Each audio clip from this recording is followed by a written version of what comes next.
Hello everybody, hope y'all are doing good out there. In this video we are going to be taking a look at this small penknife from Case. I have had this knife for quite a long time. It was one of the first used knives that I actually bought. I bought this knife at a pawn shop. I looked at it multiple times before I decided to buy it, but I just simply liked it, and that's all there is that I can say about it. The way it worked out, I ended up doing a bundle.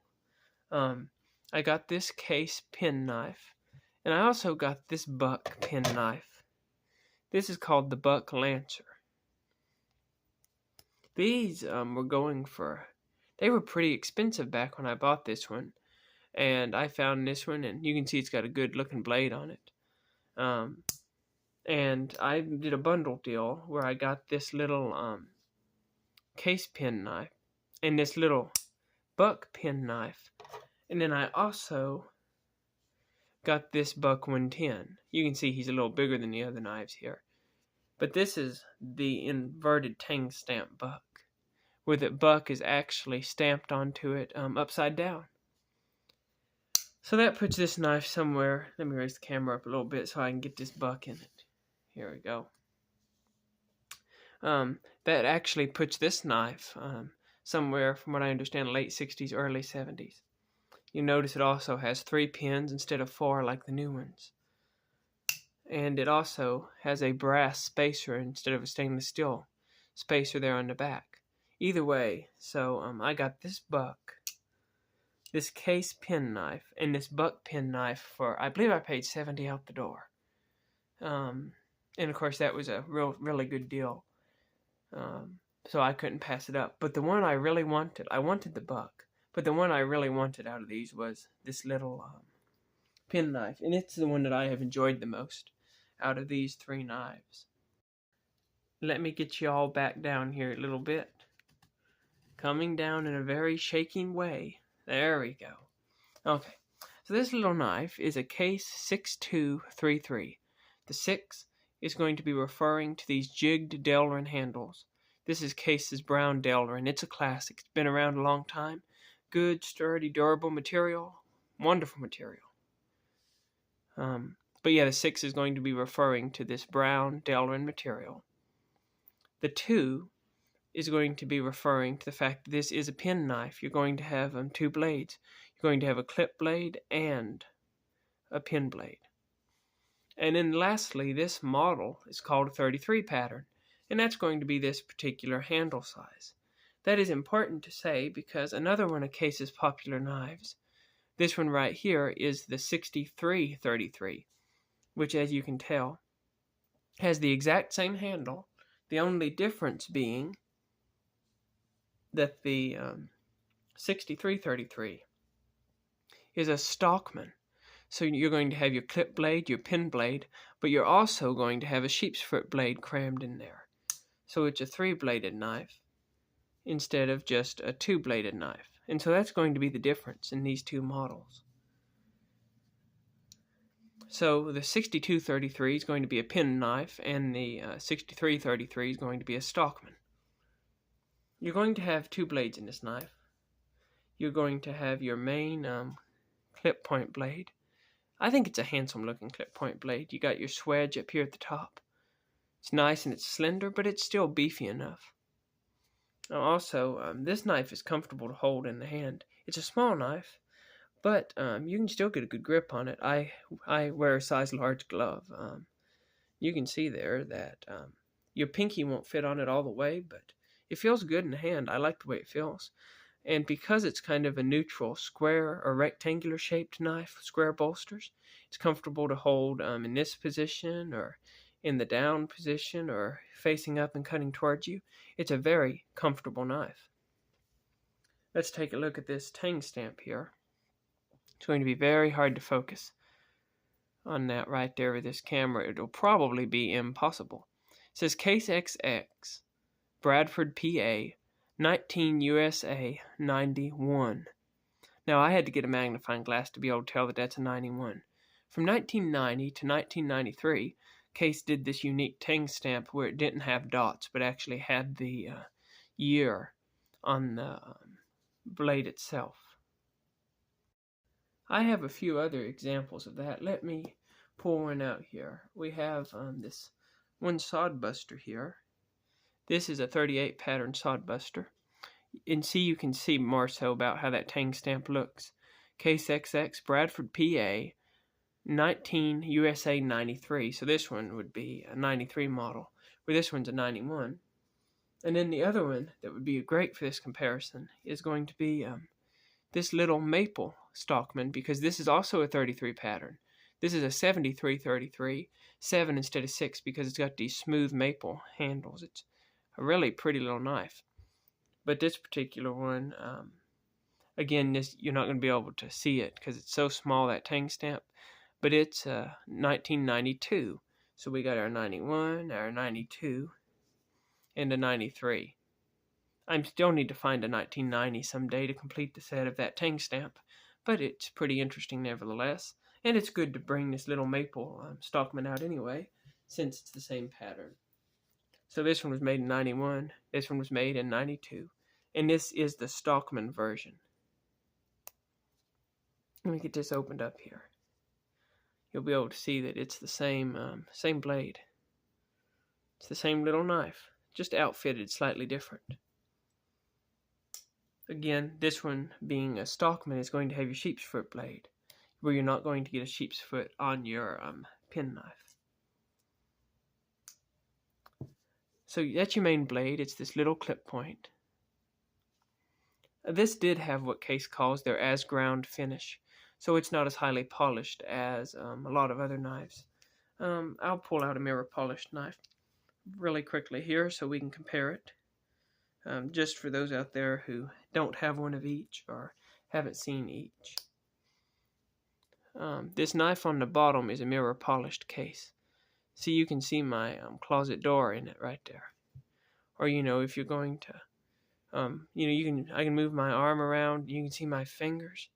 See my fingers there? Yeah.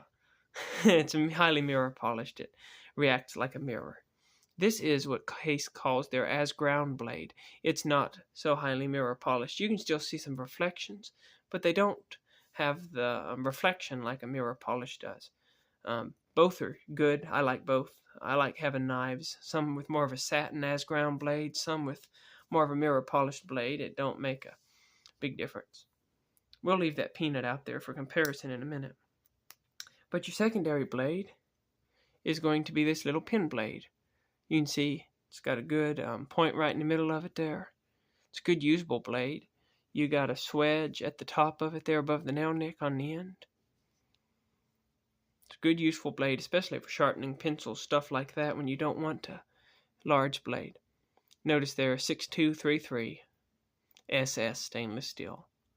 And this knife has really good snap. One other thing we will say about the 6233, any of y'all out there who have one of these that's a newer model, you might have 2 back springs instead of just one thick one. The newer ones, to my understanding, have 2 smaller back springs instead of one big back spring like this one does. That causes this little knife to have a whole lot of snap. This main blade, it snaps down really hard.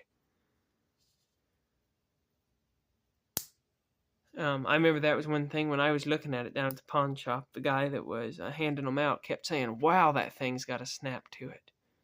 But yeah, this is one of my favorite knives. When I got this knife, for some reason I named it Jimmy Brown. And that's what I always call it, Jimmy Brown. It's a really good knife. Anybody out there wanting a small knife, you'd get along good probably with one of these Case 6233s. To compare it to the Peanut, because I always say I think the Peanut's the best overall small knife. And I believe that is true. Compared to the Peanut, you'll notice that it's a little bit shorter than the Peanut, and it is not near as wide as the Peanut. It's just simply a little bit smaller of a knife than the Peanut is. The Peanut's going to have half stops where the pen knife isn't. It's going to be just a smooth open and close.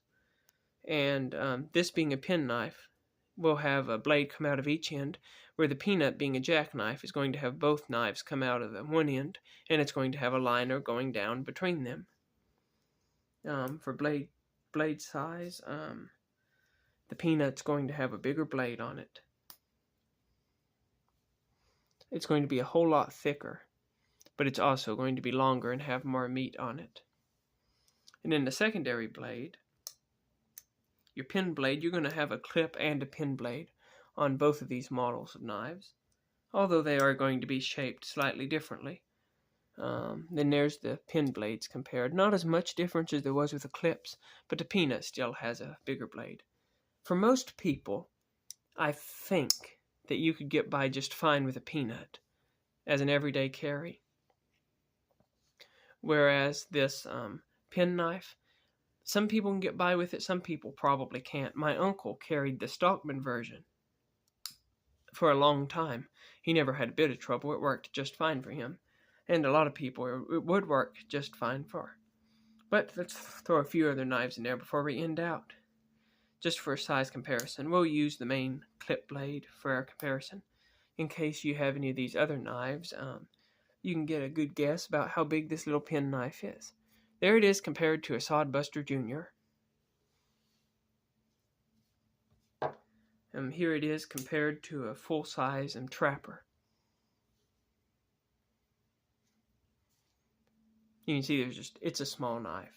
Good knife, but it's a small knife. Here it is compared to an 01 pattern Senator.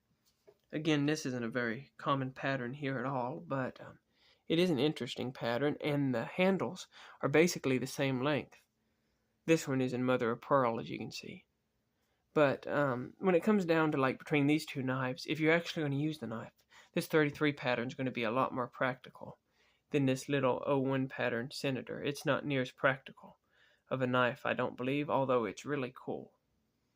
And then lastly, we'll compare it to another jackknife relative right here. The Folding Hunter. Oh, going to have to raise the camera. There it is. Compared to the Folding Hunter, we'll get the edges together there. You can see that it's a lot smaller than the Folding Hunter. You can fit it right on top of it there without any problems at all. Nevertheless, it's a good small knife. It's a durable knife. It's put together good. Feels good in the hand. It's lightweight. We better not forget to weigh it or measure it.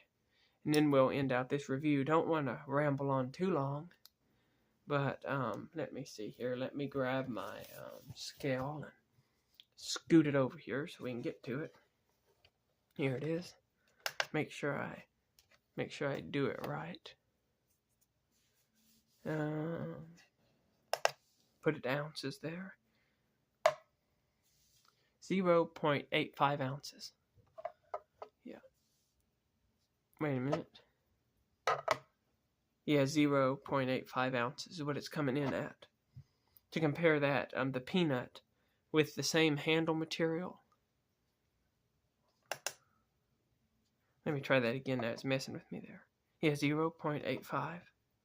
Then the peanut with the same handle material is 1.25. So you're saving a lot of weight with this little pen knife over the peanut. Also, let me throw in tiny toothpick on there, because that might be a knife that some people would want to compare. 0.95, so this knife is even lighter than a tiny toothpick. Comparison-wise, the tiny toothpick's going to be a longer handle and a longer blade, but it's going to be a single blade. There you go. You can kind of see how those compare right there. It's much more of a practical knife, in my opinion, than the tiny toothpick. Although I like the tiny toothpick, this is more practical from my experience.